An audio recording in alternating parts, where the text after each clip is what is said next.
Chapter number 4, literally heritage of India, right. क्या करूं, question answer put up करूं कि टॉपिक डिस्कशन करूं? एक काम करते हैं, टॉपिक डिस्कशन करो करते मैम, हैं। क्वेश्चन आंसर हमने लर्न नहीं किए हैं, सिर्फ टॉपिक ही पढ़ा है। हाँ, तो मैं वही तो कह रही हूँ, क्वेश्चन आंसर डिस्कस नहीं करते हैं, टॉपिक डिस्कस करते हैं। स्टार्ट करते हैं लैंग्वेज और लिटरेचर से। Start with Steffi. Okay Steffi. Yes ma'am. Language और लिटरेचर।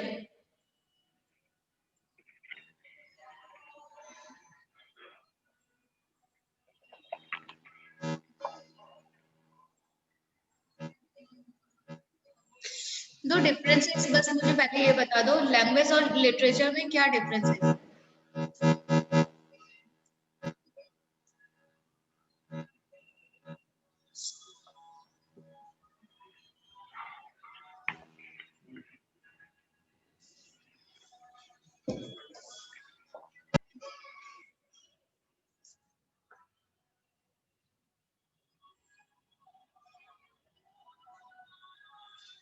स्टेफी बेटा, टॉपिक पढ़ना नहीं है, सिर्फ मुझे शॉर्ट समरी और शॉर्टली मुझे एक्सप्लेन करना है कि लैंग्वेज और लिटरेचर में क्या फर्क है और इस टॉपिक में क्या बताया। मैम इस टॉपिक में बताया कि जो हमारी हिस्ट्री है और जो लैंग्वेज है, लैंग्वेज मतलब जो सेंचुरीज है वहां से लैंग्वेज की बहुत सारी वेराइटीज हम देखते आ रहे हैं। और जो लैंग्वेज और लिटरेचर है वो काफी समय से डेवलप होते रहते हैं और एज ए रिजल्ट हमें बहुत सारे लैंग्वेजेस और लिटरेचर हमें बहुत सारे मिलते हैं। जैसे कि एग्जांपल में है संस्कृत लैंग्वेज। और फिर जनरली लैंग्वेज हमें ह्यूमंस को एक अपॉर्चुनिटी प्रोवाइड करती है एक अच्छे से मतलब किसी चीज को अच्छे से अंडरस्टैंड करना, एक्सपीरियंस करना। और इंडिया के सबसे पुराना जो स्क्रिप्चर है वो हड़प्पन सिविलाइजेशन है। और इसमें बहुत सारी डिफरेंट लैंग्वेज है और जो इंफॉर्मेशन है वो हमें हमारी लैंग्वेज में प्रोवाइड है। फिर महर्षि पाणिनि जो है वो ग्रेट संस्कृत ग्रामरियन थे। और उसमें उन्होंने जो बहुत ही ज्यादा इम्पोर्टेंट बुक लिखी थी उस टाइम की, जैसे अष्टाध्यायी वो सब मतलब वो सबसे नॉर्थवर्ड ग्रामर बुक है जो 4th सेंचुरी में लिखी गई थी। और संस्कृत जो लैंग्वेज है वो आर्यन की लैंग्वेज भी बोली जाती है और स्कॉलर की लैंग्वेज बोली जाती है संस्कृत को, सबसे पुरानी लैंग्वेज है इसीलिए। और ये इंटरनेशनल लेवल पे भी संस्कृत को अपनाया गया है और ये सबसे बेस्ट लैंग्वेज बोली जाती है। अगर कंप्यूटर की सेंस में बोले तो कंप्यूटर में यूज होने वाली सबसे बेस्ट लैंग्वेज संस्कृत है, ऐसा मतलब सुनने में आया था।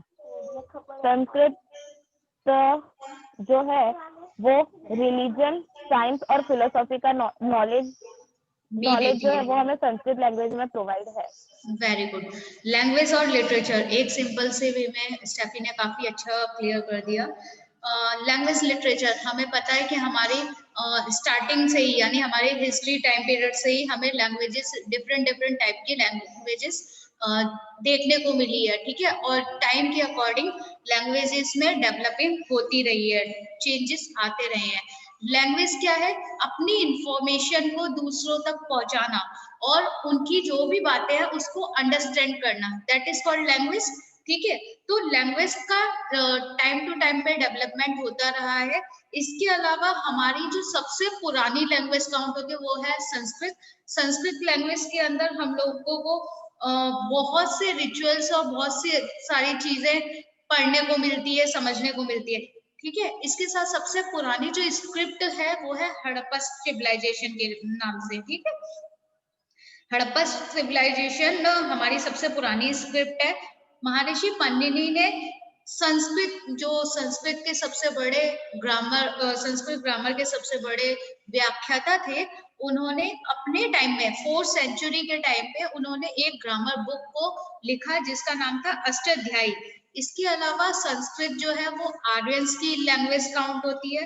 संस्कृत में हम केवल किसी एक सब्जेक्ट को नहीं, संस्कृत कंप्यूटर की नॉलेज भी देता है, कंप्यूटर के बारे में भी बताता है संस्कृत में, ठीक है। इसके अलावा नॉलेज हमें संस्कृत में साइंस से रिलेटेड जो सारी जानकारी भी हमें संस्कृत में मिलती थी, फिलोसफी वगैरह से रिलेटेड, और जो भी हमारे रिलीजन्स थे, जो भी हमारे अलग अलग धर्म थे, उन सब की जानकारी भी हमें संस्कृत में मिलती थी। क्लियर हो गया language and literature. Now second point, ancient India literature. India की चार पुरानी, सबसे पुरानी हिस्ट्री में बोल सकते हैं एंसेंट इंडिया लिटरेचर कौन कौन सी थी? हेजल? ऋग्वेद, सामवेद, यजुर्वेद, अथर्ववेद। राइट। हमारी सबसे पुरानी चार लैंग्वेज, चार लिटरेचर्स हैं। सबसे पुरानी ऋग्वेद, फिर सामवेद, यजुर्वेद एंड अथर्ववेद। ऋग्वेद में क्या बताया है?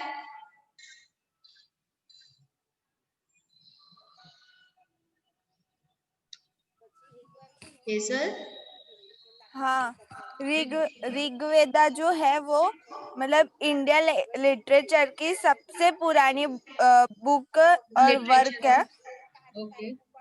और मतलब ऋग्वेदा में 1028 फ्रेज लिखे हुए हैं। राइट। और अच्छे से मतलब अच्छे तरह मतलब बहुत अच्छे से वर्क किया है उसमें। और वो 10 सेक्शन मतलब 10 डिवीजन किया है, 10 भागों में डिवाइड किया हुआ है उसे, हाँ। ठीक है। फिर उसमें गॉड्स की प्रेयर्स है, मतलब वो बुक में वो गॉड्स की प्रेयर्स है। फिर फिर उषा मतलब उषा देवी जो है मतलब उनकी मतलब फ्रेजेस लिखी गई है, श्लोक का वो सब।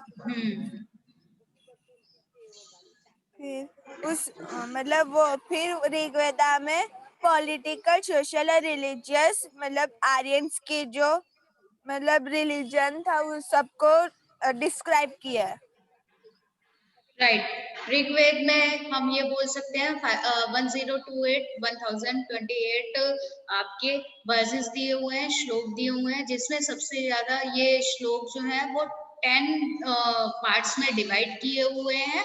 और इसमें गॉड और गॉडेस की प्रेयर्स लिखी हुई है। उसके अलावा जो आर्यंस थे, जो हमने बोला कि संस्कृत सबसे पुरानी आर्यंस की लैंग्वेज मानी जाती है, तो आर्यंस के लिए आर्यंस ने उन्होंने न केवल पूजा और प्रेयर्स के बारे में मेंशन किया है, बल्कि पॉलिटिकल इश्यूज और पॉलिटिकल जो भी बातें होती थी, पॉलिटिकल हो गई हमारी, इसके अलावा सोशल हो गई, हमारे रिलीजियस से रिलेटेड जितने भी मैटर्स वगैरह होते थे, वो सब हमें किस में मिलते हैं?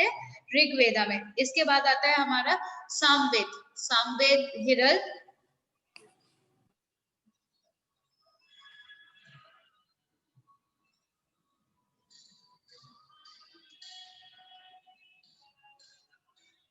मैम इसमें लिखा है कि ऋग्वेदा के बाद 3 वेदा और लिखे गए थे, तो उसमें से सामवेदा एक है जिसमें बहुत सारी प्रेयर लिखी है, और वो गंगोत्री ऑफ म्यूजिक के नाम से जाना जाता है। राइट। सामवेद, सामवेद में क्या है? सामवेद में भी वर्सेस मतलब श्लोक वगैरह लिखे गए हैं, पर सामवेद में है ना, ऋग्वेद में हम श्लोक पढ़ते हैं, सामवेद में जो वर्सेस दिए हुए थे, जो भी वो म्यूजिक के वे में पढ़ा जाता था। सामवेद को स्पेशली गंगोत्री ऑफ म्यूजिक के नाम से जाना जाता था, यानी इसके अंदर जो भी फ्रेजेस दी हुई थी, जो भी चीजें दी हुई थी, उसे म्यूजिक के थ्रू पढ़ा जाता था। तो आपसे वर्बली और क्या बोलते हैं एमसीक्यूज में ये क्वेश्चन पूछ लिया जाता है कि गंगोत्री ऑफ म्यूजिक किस वेद के नाम से जाना जाता है, किस वेद को जाना जाता है। तो ये आप लोगों को याद रखना पड़ेगा, टॉपिक इसमें ऐसे ही पूछा जाएगा। सामवेद है जिसे म्यूजिक के नाम से जाना जाता है, क्योंकि ये पढ़कर नहीं, ये गाकर म्यूजिक के साथ समझा जाता है, बोला जाता है, ठीक है। इसके बाद आता है हमारा third is Yajurveda. Yes Hina?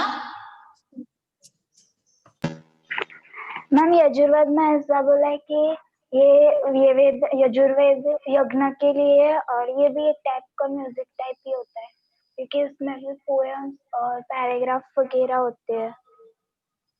Okay. यजुवेद का यूज इसमें राइट के इसमें कुछ प्रोजेस मतलब कुछ पैराग्राफ वे में दिए होते हैं, कुछ वर्स कुछ श्लोक वगैरह दिए होते हैं यजुवेद में। यजुवेद जो है वो मोस्टली यज्ञ वगैरह के लिए जो श्लोक यूज होते हैं उसके लिए यूज किया जाता है। इसके अलावा आता है the religious practices and rituals. इसमें हमारे सारे रिलीजियस रिचुअल्स जो भी रीति रिवाज है, जो भी हमारे धर्म वगैरह है, उससे रिलेटेड सारी चीजें मेंशन की हुई है। लास्ट हमारा आता है अर्थवेद। अर्थवेद इज काव्यांशली। मैम मेरे को पहले कुछ पूछना था।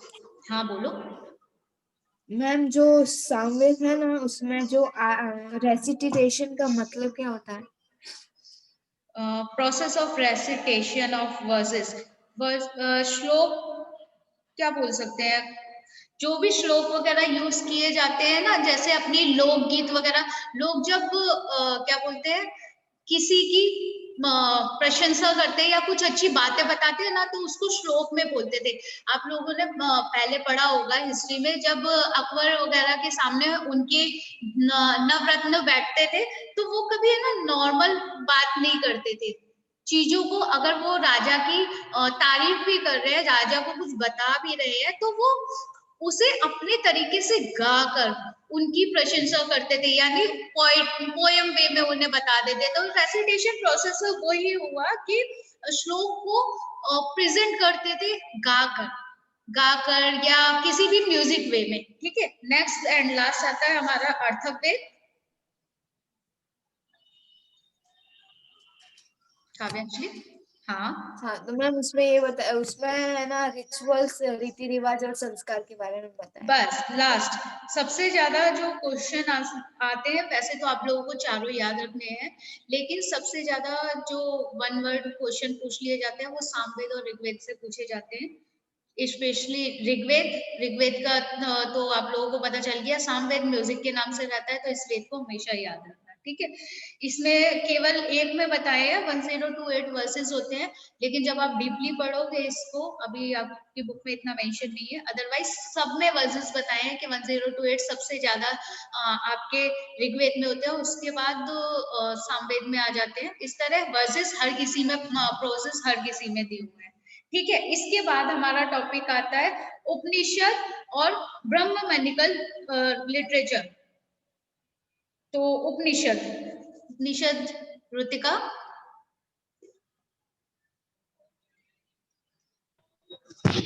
उपनिषद लिटरेचर में जो भी वैदिक डिस्क्रिप्शन, हाँ, और उन सब के बारे में बताया गया है, वो बहुत ज्यादा मिस्टीरियस है, और उसमें लाइफ और डेथ के बारे में भी बताया गया है, और वो बहुत ही ज्यादा स्कल्पचर है। और उसमें उसमें चाणक्य और बृहदारण्यक ये दोनों अर्लीस्ट उपनिषद कहे जाते हैं, और उसमें 108 कम से कम मुक्तियों उपनिषद है। उपनिषद जो होते हैं, उपनिषद में हम बता सकते हैं कि उपनिषद स्पिरिचुअल से रिलेटेड होते हैं, जो आत्मा और शरीर का संबंध और बाकी चीजों के बारे में डिटेल में समझाते हैं ना, कि आफ्टर डेथ क्या होता है, बॉडी तो देह तो संस्कार हो जाता है, ठीक है ना, बॉडी खत्म हो जाती है, जल जाती है, उसके बाद आत्मा जो है वो चेंजेस होती रहती है। तो ये स्पिरिचुअल से रिलेटेड है, हमारी डेथ, हमारी लाइफ से रिलेटेड जितनी भी चीजें होती हैं, वो सब चीजें हमें उपनिषद में पढ़ने को मिलती है। दो क्या बोलते हैं, उपनिषद सबसे पुराने उपनिषद है, जिसके अंदर 108 आपके मुक्ति को उपनिषद मतलब मुक्ति को जो हमारी जब देह संस्कार हो जाता है, उसके बाद में हमारी आत्मा के साथ में क्या होता है, सोल रिलेटेड टॉपिक जो आते हैं वो सब उपनिषद में आते हैं। इसके बाद आता है हमारा ब्राह्मणिकल लिटरेचर। हाँ जी, कौन रह गया अभी? हर्ष, वो तो है ही नहीं क्लास में, वो तो है ही नहीं क्लास में ना। क्या मैम? अच्छा है, आज एब्सेंट लगा। ओके, नहीं मुझे लगा नहीं है। हर्ष, आगे का टॉपिक क्लियर कर बेटा, ब्राह्मणिकल लिटरेचर।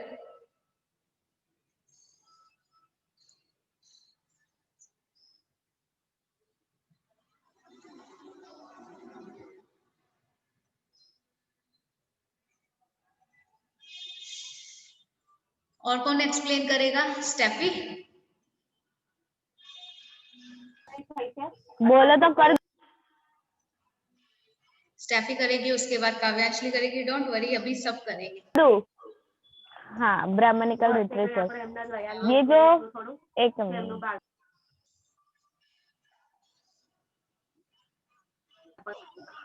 ब्राह्मणिकल लिटरेचर है, उसमें बहुत सारे ये जो एपिक है उसमें बहुत सारे एपिक्स कंपोज किए गए। ये जो है मैम ब्राह्मणिकल लिटरेचर, वो हमें वैदिक लिटरेचर को मतलब ये जो है वो हमें वैदिक लिटरेचर के मीनिंग समझने में हेल्प करता है।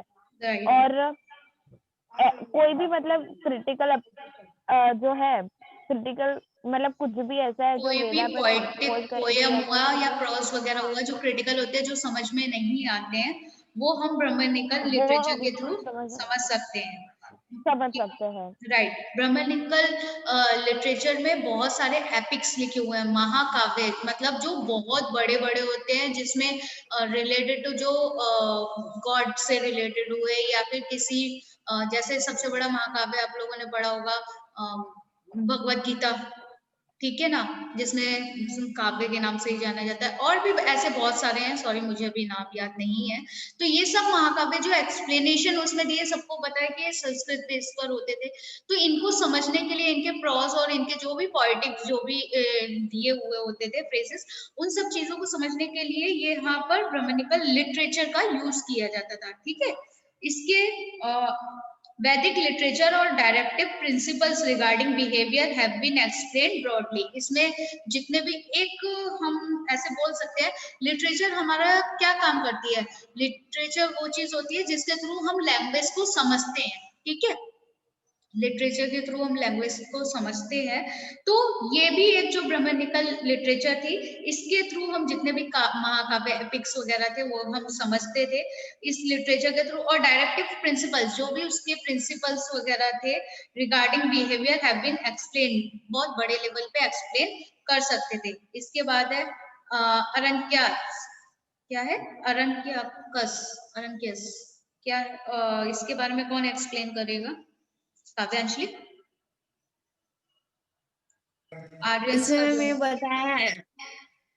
इसमें मैम ये बताया जो आर्यन लोग थे, जो अपनी लाइफ का जो लास्ट एंड था, वो उन लोगों ने वो जंगल में बिताया था। उन्होंने वहां पे आश्रम्स बनाए थे और वो वहीं पे ही रहते थे। और जो भी फिलोसॉफी के बेस्ड पर जो थिंकिंग होती है, उनकी डीप थिंकिंग के हिसाब से वो लिटरेचर कंपोज करते थे। और इसे कोई आर्यन राइट। तो आर्यंस ने जब अपने एंड ऑफ द लाइफ, जो एंड के दिनों में अपनी लाइफ को स्पेंड किया फॉरेस्ट में जाकर, उनकी जो उस फॉरेस्ट में रहने के बाद जो उनकी फिलॉसफी बन चुकी थी, जो उनकी थिंकिंग हो चुकी थी, उसको इन्होंने आर्यन कास्ट जो लिटरेचर, आर्यन कास्ट लिटरेचर नहीं बोलूंगी, आर्यन कास्ट जो एपिक इन लोगों ने कंपोज किया, उसके अंदर सब मेंशन किया है लाइफ से रिलेटेड क्या क्या चीजें होती है और क्या क्या चीजें नहीं, ठीक है। इसके बाद आ जाता है वेदंगस literature deals, Vedangas literature deal with the religious practices and rituals, grammar, astrology और astronomy। आप इन सब में रिलीजियस से रिलेटेड चीजें पढ़ेंगे, अपने रिचुअल्स, रीति रिवाज उस टाइम पे जो चलते थे वो सब, ग्रामर कैसी होती थी, किस प्रकार के शब्द और किस प्रकार के चिन्ह वगैरह यूज किए जाते थे ग्रामर में, वो सब चीजें पढ़ेंगे। एस्ट्रोलॉजी और एस्ट्रोनॉमी के बारे में पढ़ेंगे। The Ramayana and the Mahabharata are two great Indian epics. सबको पता है रामायण और महाभारत दो सबसे बड़ी एपिक है। The present form of this epics can be traced back to the second century में लिखी हुई है ये। The Ramayana has the story of Ramchandra, सबको पता है, and the Mahabharata is the story of Kaurav and Pandavas। Ramchandra, the king of Ayodhya, the Ramayana is the smaller epic than the Mahabharata। Ramayan छोटा सा part है, जबकि महाभारत बहुत ही ज्यादा broad topic है। उसके में पूरी लाइफ बताते हैं, पूरी लाइफ के बारे में बताते हैं कि किस तरीके से महाभारत में सब चीजों को मेंशन किया हुआ है। It narrates many attractive stories of adventure. Ramayana अगर आप लोगों ने देखी हो, आई नो कि एपिक तो कोई नहीं पढ़ता होगा, लेकिन अगर देखी होगी तो उसमें छोटी छोटी स्टोरीज यानी छोटे छोटे पार्ट्स में स्टोरीज दी हुई है। ठीक है, Mahabharata is the world largest epic, has 1 lakh verses. इसके अंदर 1 लाख के करीब श्लोक लिखे हुए। The Bhagavad Gita as a part of a Mahabharata, मैंने अभी डिस्कस किया था कि भगवत गीता एक जो सबसे बड़ा है वो हमारी पूरी लाइफ के बारे में डिटेल में एक्सप्लेन करता है, expounds and the deep philosophical principles. और जो भी हमारी लाइफ से रिलेटेड जो भी फिलोसफिकल फिलोसफी बनती है उस सबको डीपली वे में समझाया हुआ है। अगर कहते हैं कि अगर किसी को लाइफ में कोई प्रॉब्लम हो रही है उसका कोई सॉल्यूशन नहीं निकलता, मैंने सिर्फ सुना है, आई डोंट नो, क्योंकि मैंने कभी भगवत गीता नहीं पढ़ी है, पर वो कहते हैं कि भगवत गीता में हर चीज का आंसर, आप लोगों को हर चीज की प्रॉब्लम का सॉल्यूशन मिल जाता है। मैंने भी सुना है ऐसा, राइट तो क्योंकि वो लाइफ बेस्ड है, उसमें फिलोसफी लाइफ बेस्ड रिलेटेड होती है, दैट्स व्हाई ऐसा रिप्लाई किया जाता है कि आपकी लाइफ में कोई भी प्रॉब्लम हो, उसका सॉल्यूशन ना मिल रहा हो, तो वो आपको भगवत गीता पढ़ने पर मिल जाएगा। It conveys the message of achieving मोक्ष और सल्वेशन थ्रू ज्ञान, कर्म एंड भक्ति, तीनों चीजों के बारे में। मोक्ष तो सबसे एंड का टॉपिक आता है जो आपका स्पिरिचुअल्स में आता है, लेकिन इसके अलावा उसमें लाइफ जो बताते हैं वो ज्ञान से रिलेटेड हुआ, आपके कर्म आपको कैसा फल देते हैं, कैसा रिप्लाई आपको कर्म के रिगार्डिंग मिलता है, वो सब चीजें मेंशन है। इसके बाद भक्ति, भगवान के साथ कैसा रिलेशन रहता है, गॉड के साथ में किस प्रकार का रिलेशन रहता है, ये सब चीजें हमने महाभारत एपिक में पढ़ी है। ठीक है, ये दोनों जो एपिक्स हैं ये बहुत बड़े हैं, दोनों में लाइफ के बारे में ही बताया है, रामचंद्र जी की लाइफ कैसी थी और महाभारत में लाइफ फिलॉसफी क्या है। ठीक, इसके बाद हमारा आता है, इसके बाद के पैराग्राफ में क्या क्या इंपॉर्टेंट है वो मुझे शॉर्ट वेज में बताओ। मैं बताऊं मैम? हाँ बेटा बोलो। मैम इसके बाद तो सारे राइटर्स और उनकी बुक्स ही है, इसमें कुछ है? संस्कृत का सबसे पुराना लिटरेचर किसे काउंट किया जाता है जो आज भी पढ़ने में आता है?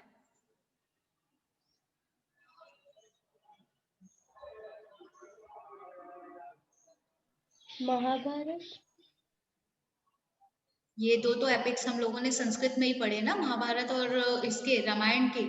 ठीक है, इसके अलावा क्योंकि एपिक्स और सब वो एपिक्स नहीं बोलूंगी, लिटरेचर में हर चीज के मेंशन है। एक हम लोगों ने पढ़ा था कौटिल्य के बारे में, उन्होंने इकोनॉमिक बेस्ड अपना पूरा मेंशन किया हुआ, उन्होंने फिलॉसफी दी हुई है। कौटिल्य जो है एक, उन्होंने क्या कहूँ, एक बुक मेंशन की थी जिसका नाम था अर्थशास्त्र, इकोनॉमिक बेस्ड, राइट। उन्होंने आज जो हमारी आज के टाइम में इन प्रेजेंट टाइम जो भी हमारी इकोनॉमी बेस्ड है, जो भी इकोनॉमी चल रही है, वो सब चीज उन्होंने अपने टाइम में अपनी अर्थशास्त्र बुक में सब कुछ मेंशन कर रखा था। ठीक है, कि किस तरीके से अर्निंग होगी, पॉपुलेशन, इनकम और कैसे जीडीपी वगैरह रहेगी, वो सब चीजें उन्होंने पहले से ही मेंशन कर रखी थी। तो हम इसमें पढ़ते हैं आपका, during this period of Sanskrit literature was produced which contained a good combination of a religious and worldly aspect of a life. बेटा टाइम हो गया है, पहले अटेंडेंस ले लेते, अदरवाइज अटेंडेंस चली जाएगी। Kavyanjali present ma'am. Harsh? Yes ma'am. Hazel? Present ma'am. Hina? Present ma'am. Hiral? Present ma'am. Kavyanjali हो गई ना? Present ma'am. स्टेफी? हाँ। नहीं आगे। Steffi? Present ma'am. Ritika? Present ma'am. Okay done बेटा, क्योंकि टाइम ओवर हो जाता। चलिए बाय।